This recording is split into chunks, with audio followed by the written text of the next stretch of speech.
The Father's Day festivities are in full swing here in northern Sonoma County. We are giving you the wine do's and don'ts for Dad's big day. I am thrilled to be here at Martinelli Winery. I am joined by the one and only George Martinelli. Why don't you give a little bit of background about your very rich history dating back to the 1800s for your family? My great-grandfather and great-grandmother came over on the boat, and they ended up in Ellis Island and eventually came through on the train all the way over to San Francisco and made their way up here to Sonoma County. Eventually, their son, Fred Martinelli, started his Martinelli winery label. And then my parents ended up resurrecting that label in the 80s as what it is today. Really, our flagship wine was Jackass Hill and Jackass Vineyard Zinfandel. And then in the 90s, we changed out some apple orchards that we had and put Pinot Noir there. Do people come in, they think of those little apple juice bottles a lot? Same name, right? But different? Right, exactly. Sometimes they do. Sometimes they ask, and we say, nope, we're just all about the wine here. Yeah, they're coming looking for those little apple juices.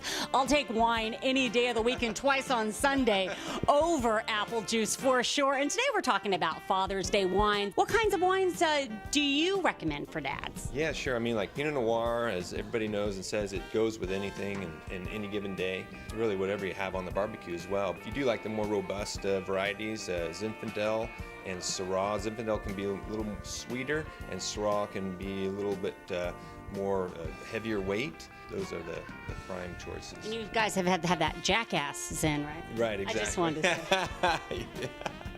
Yep. Yeah, but this is the Syrah. You call this a barbecue wine? You could pair out there with some stuff you throw on the grill? Absolutely, yeah. Any kind of barbecue sauce or anything would definitely complement it. Can you hear my stomach growling or not? Are you picking that up, folks? What would be maybe another wine that you wouldn't think of that maybe you like, maybe a lighter wine? Sure, lighter wine, even Chardonnay, a chilled Chardonnay, especially during these summer months, is wonderful. Giuseppe Luisa Zinfandel, people just love, is very popular.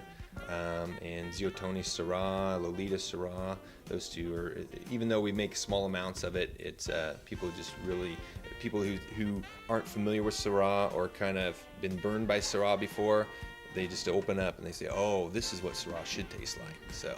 So it sounds to me like as long as you give your dad a bottle of wine for Father's Day, you're going to be A-okay, huh? Cheers.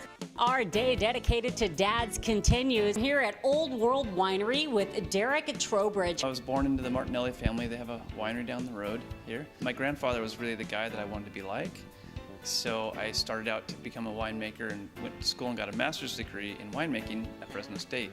But I didn't like the wines I was making. So I went back to the beginning.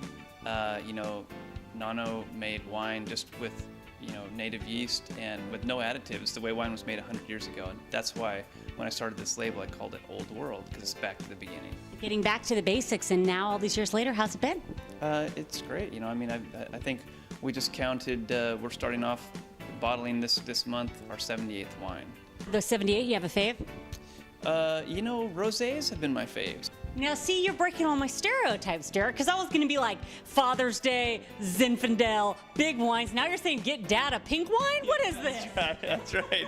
Depends on Dad's taste, but right. I mean, you bring him pink, he's going to be like, what is this? Depends on what kind of guy he is. But so, good bet to bring a big, heavy, dark one. But boy, if he likes subtle flavors and pretty little things, that's what rosé is to me. It's just a pretty little thing and goes great with lunch and barbecue and Chinese. I use rosé for all kinds of crazy things. You do have some big wines here, and you also have some unique wines. I have a different style of whites, so they're unique. And I make skin-contacted white wine, so it makes a heavier-bodied white wine. We joke around, we call it white wine for red wine drinkers. Then I've got a Bourgeois blend, and most people what? Yeah, most people don't know what a Bourgeois is. It's a crazy heirloom varietal that's nearly extinct. There's 4 acres of it left in California, and I farm it. My ancestors planted it about 70 years ago. Is this it right here? Do we get to try it? Yeah.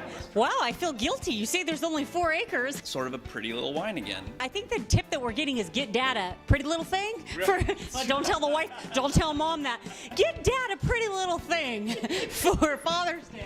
Yeah, that pretty little thing of wine. You are not only a winemaker, but you're also a father. Any pieces of fatherly advice that you pass on? I can't think of any advice. I think I'm getting in the business of not giving advice because it just seems to go the wrong way every time. We do have a family toast. You decide if it's appropriate or not, but it goes like this. It goes, you gotta have your glass for giving a toast. And my grandfather's an old Italian man. He would say, "Here's to all who wish us well, and those that don't can go to hell." I'll drink to that. Cheers.